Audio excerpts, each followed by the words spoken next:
Michael, how does this issue of the last few days bleed into these talks that you're over in Mexico for?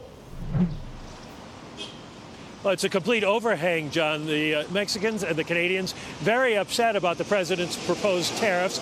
They are the first and the fourth largest importers of steel into the United States. So anything that hits them will hit them hard. And they are planning to retaliate, and that's not going to bode well for these talks. It's also true that the Canadian Foreign Minister, Chrystia Freeland, and U.S. Trade Representative Robert Lighthizer, there's no love lost between them, so that doesn't make it easier.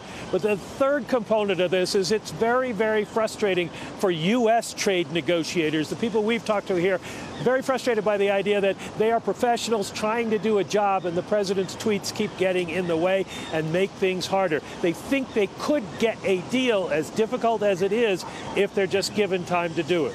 Michael, is this a negotiating strategy from the U.S. administration to unveil this as these talks are ongoing, to get the other two sides to come to a better deal, at least from the perspective of the President of the United States? It's impossible to tell. One of the reasons is that the demands the U.S. has made are demands that cannot be satisfied. It's very hard to compromise when you're giving a one-sided demand that everything has to be for the United States to win and you to lose.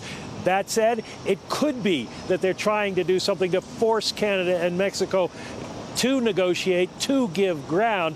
We just don't know with this administration. Now, we are going to run up against electoral politics. July 1st, the Mexicans vote for a new president. We've got the midterms in November.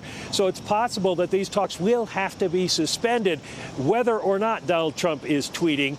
But if there's progress, they could pick up again in November. And the one interesting thing about this morning's tweet was that for all his criticisms of Nafta, Donald Trump said the only way steel and aluminum tariffs would come off of Canada and Mexico is if there's a fair and new NAFTA agreement. Well, you can't get one unless you negotiate one.